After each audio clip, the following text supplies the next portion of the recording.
शनिवार दिनांक 2 मार्च 2024 रोजी सायंकाळी 5:30 ते 10 वाजेपर्यंत गौरी पटांगण संत गाडगे महाराज पुलाजवळ पंचवटी नाशिक येथे अभिवादन सभेचं आयोजन करण्यात आले असे पत्रक कार्यक्रमाचे स्वागताध्यक्ष रिपब्लिकन नेते किशोर घाटे यांनी कळवले।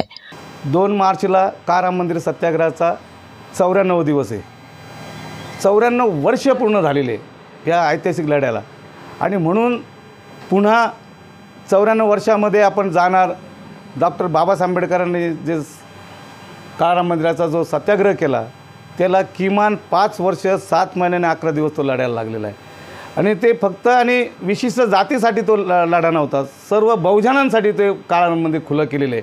आणि म्हणून माझं म्हणणं असं आहे की या ठिकाणी सर्व बहुजनांनी, सर्व भीमसैनिकांनी, सर्व माता भगिनींनी त्या कार्यक्रमाला काराम मंदिर सत्याग्रहाच्या ज्या ठिकाणी ज्या बाबासाहेबांनी जी घोषणा केली ते घोषणेचं जे ठिकाण आहे ते संत गाडगे महाराज पूल गौरी पटांगण पंचवटी या ठिकाणी सायंकाळी 5 वाजता आपल्याला सर्वांना यायचं आहे। तुम्ही पण या, मी पण येतो। अशा भाषेमध्ये सांगत असताना मला एक आनंद वाटतो का आमच्या ठिकाणी आम्ही सर्व जणांना असं वाटतं की त्या ठिकाणी काराम मंदिराचा सत्याग्रह झालाच पाहिजे। सत्याग्रह म्हणण्यापेक्षा तिथं अभिवादन सभा झाली पाहिजे। अभिवादन सभा यासाठी का ज्या ठिकाणी बाबासाहेब आंबेडकरांनी ज्यावेळेस सत्याग्रह करत असताना त्यामध्ये जे शहीद झाले त्या शहीदांना खऱ्या अर्थानं अभिवादन करायचं आहे आणि अभिवादन करण्यासाठी आपण सर्वांनी त्या ठिकाणी जमायचं आहे, हे मूळ उद्दिष्ट आहे। आणि त्या ठिकाणी आपण जर आलात तर मला वाटतं ऋण फिटल्याशिवाय राहणार नाही असं मला वाटतं। या ठिकाणी या कार्यक्रमाचं खरं म्हणजे ज्या संतोष जोंधळे संपूर्ण महाराष्ट्रामध्ये तो कार्यक्रम करतो। महाराष्ट्राच्या बाहेर मग तेलंगणा असेल, गुजरात असेल, सुरत असेल, अशा अनेक ठिकाणी त्याचं कार्यक्रमाचं रूपरेषा असते। आणि त्याच्याबरोबर जी अश्विनी गोस्वामी आहे ते मला वाटतं सुंदरा मनात भरली या नाटकामध्ये तिने गाणं गायलेलं आहे। अशी हुशार आणि सारेगमपमध्ये तिने चांगलं काम केलेलं आहे अशी ती मुलगी आहे, तीसुद्धा या कार्यक्रमाला संबोधित करणार आहे, ती गाणं गाणार आहे। आपण सर्वांनी या ठिकाणी यावं मी अशी आव्हान मी सर्व नागरिकांना, बहुजनांना मी विनंतीपूर्वक सांगतो। आपण याला ही अपेक्षा ठेवतो।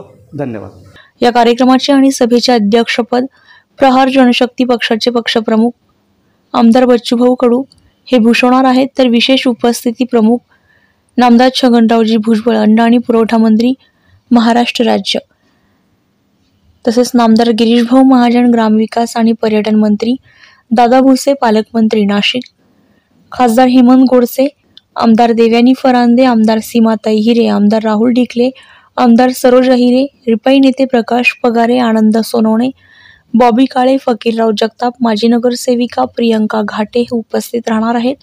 या कार्यक्रमासाठी समितीचे निमंत्रक राहुल घाटे, किशोर गांगुर्डे, सुरेश नेटावटे, गौतम पगारे, नंदकुमार जाधव, सनी रोकडे, अजय पगारे, रवी भोईर, बाबा चव्हाण, बाबा सावंत, मुक्तीराम चव्हाण, सचिन गायकवाड, राजाभाऊ सोनवणे, पिनू पाटील, आरती जाधव, अभय ताठे, आशिष जगताप, शंकर पालवे, अर्जुन रुपवते, अतुल गायकवाड, राजाभाऊ निकम, रतन साळवे, किशोर साळवे, प्रमोद बागुल, गोविंद साळवे, चंद्रकांत भालेराव, गिरीश मोरे, गौतम पगारे, महेंद्र तायडे, महेंद्र भगुरकर, महेंद्र जाधव, संजय सानप, अशोक शेंडगे, उर्मिला गायकवाड, रेखा शेलार, चंद्रकांत बुर्डे, काळू पालवे या अभिवादन सभेला सर्व नागरिकांनी उपस्थित राहावं असं आवाहन करण्यात आलंय।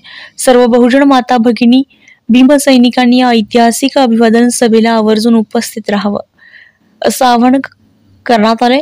कार्यक्रमाचे ठिकाण गौरी पटांगण संत गाडगे महाराज पुतळा पंचवटी नाशिक येथे सायंकाळी 5 वाजता उपस्थित राहावे असे आवाहन करण्यात आले। द हिंद न्यूज साठी सतीश रुपवते, नाशिक।